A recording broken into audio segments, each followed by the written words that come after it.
चहा आणि मॅगी घेतली होती. आमच्या लग्नाला आता 5 वर्ष पूर्ण झाले. कॅरम आणि बाकीचे खेळ पण खेळले. बांगडा थाली घेतली होती जी मला आवडली नाही. वानर सेना कुठून आली, सायकल घेऊन फेर फटका, इतकी मजा कधी आली नव्हती. एक सुंदर विला. तुम्ही पण आंबा घाटात आला तर नक्की या. करवंदाची जाळी. इतके सारे करवंद पण एकही पिकलेलं नव्हतं.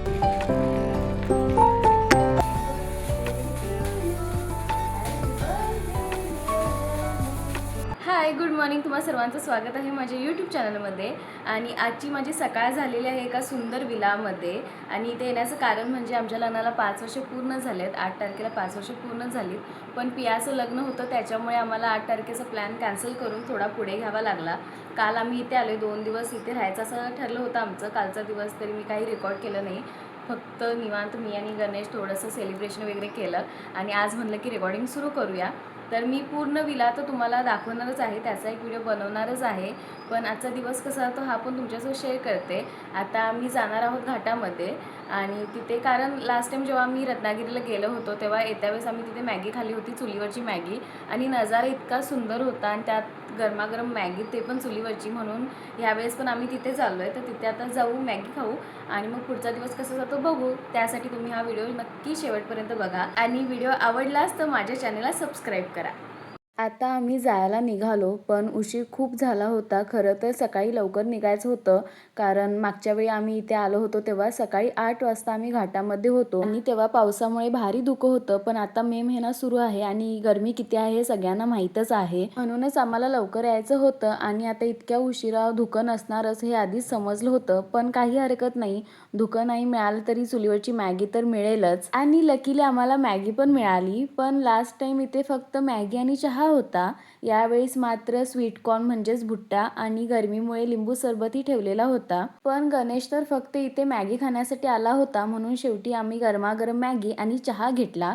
आणि त्या हवेत त्याची मजाच काही वेगळी होती. आणि ही गोष्ट अजूनही बदललेली नाहीये. आमच्या लग्नाला 5 वर्ष झाले, पण अजूनही आम्ही कोठेही बाहेर गेलो तर गणेश काहीही असेल ते पहिला मला भरवतो, मगच तो खातो. अजूनही ते तसंच आहे.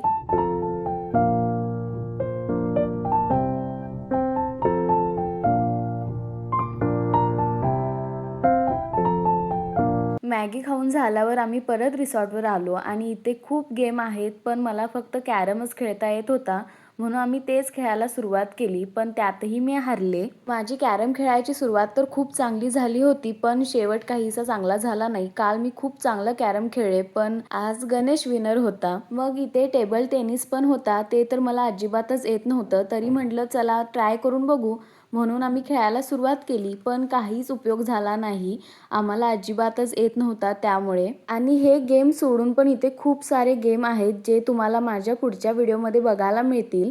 त्यासाठी तुम्ही आत्ताच माझ्या चॅनेलला सबस्क्राईब करून ठेवा, म्हणजे तुम्हाला याच्या पुढे येणारे सगळे व्हिडिओ बघायला मिळतील.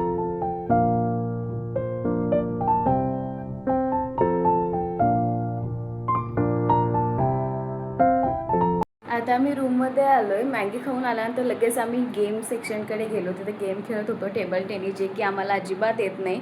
बघितलंच असेल तुम्ही. पण कॅरम खेळला आणि त्यात गणेश विनर आहे. काल मी होते, पण आज गणेश विनर आहे. आणि आता मी ना येत्या वेळेस गणेशला एक क्वेश्चन विचारला होता की 5 वर्ष झाले आमच्या लग्नाला, आणि 5 वर्षात किती वर्ष आपण भांडणात घालवलीत आणि किती वर्ष छान राहिलो. आणि मी मनात असं ठरवलं होतं की जर गणेश बोला की 1 वर्ष भांडणात घालवलीत तर मग ठीक आहे, पण जर तो 1 वर्षापेक्षा जास्त बोलला तर मग आज पण आमचं भांडण होतं. पण लकीली तो बोलला की 1 वर्ष भांडणात गेली आणि 4 वर्ष आमची छान गेलीत. आम्ही खूप भांडण केले, खूप. थोडा वेळ आराम करून आम्ही जेवण करायला बाहेर पडलो. आणि इथे जवळच खूप हॉटेल आहेत, म्हणून रोज आम्ही एक नवीन हॉटेल ट्राय करत होतो.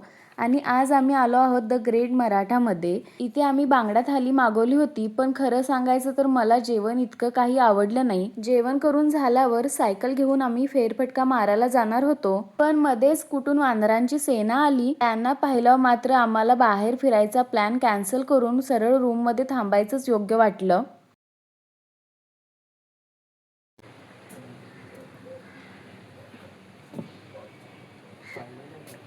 हं?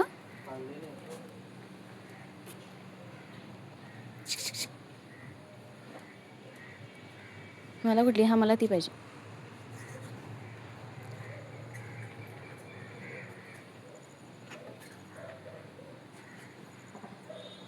जेवण करून झाल्यानंतर आम्ही एक झोप घेतली आणि आता सायकल घेऊन आम्ही जातोय बाहेर.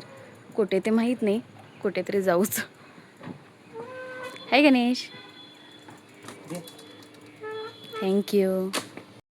वानरांची सेना गायब झाल्यावर शेवटी आम्ही सायकल बाहेर काढली आणि खरंच जर तुम्हाला आंबा घाटात यायचं असेल तर इथे नक्की या, कारण हा विला खूप सुंदर आहे. इथे करण्यासारख्या बऱ्याच गोष्टी आहेत. आम्ही पण इथे जवळच फिरायला गेलो होतो, तेवढ्यात मला करवंद दिसली म्हणून मी ती तोडायला गेले, पण सगळी अजून कच्ची होती, एकही नीट पिकलेलं नव्हतं. आणि मी इतकी खुश होऊन गणेशला सगळी करवंद दाखवत होते, इथे लागले तेव्हा तिथे पण लागले असं करून, कारण लहानपणीच्या सगळ्या आठवणी डोळ्यासमोर उभ्या राहिल्या. मागच्याच व्हिडिओमध्ये मी आणि पिया करवंद तोडायला कसे जात होतो ते मी तुम्हाला सांगितलं होतं आणि आज मला इथे करवंद दिसली. खरंच कोकणात फिरायला आलं की एक वेगळीच मजा येते.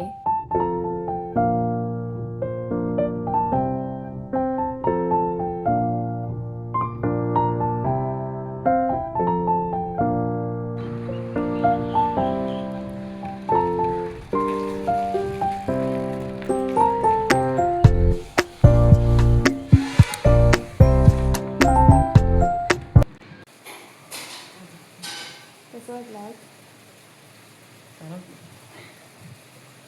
गणेश अजिबात जास्त बोलत नाही, तो थोडंच आता माझ्यामुळे तो थोडा जास्त बोलतोय, नाही तर तो आधी काहीच बोलत नव्हता. 5 वर्षात मी त्याला बोलायला शिकवले. त्याने आता आम्ही काय करतोय ते तुम्हाला दाखवते.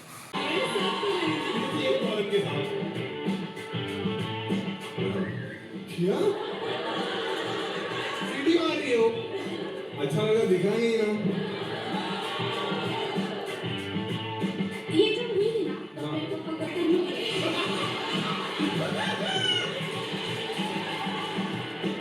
तो मेरे को एक टंग ट्विस्टर दी। तोते की चोंच टूटी। Happy birthday to you. Happy birthday to you. Happy birthday dear Ganesh. Happy birthday to you. हा व्हिडिओ दुसऱ्या दिवशीचा आहे आणि हे रिसॉर्ट पण दुसरं आहे. त्या दिवशी गणेशचा बर्थडे होता म्हणून आम्ही थांबलो होतो आणि इथे ना मला केक कुठेच मिळाला नाही, म्हणून मी जे काही होतं ते हा एक मावा केक मला मिळाला, तोच मी घेऊन आले होते त्याचा बर्थडे सेलिब्रेट करण्यासाठी आणि खूप छान आमचा दिवस गेला. आणि आता वेळ आहे हा व्हिडिओ संपवण्याची. आपण भेटू नेक्स्ट ब्लॉगमध्ये. Bye, good night.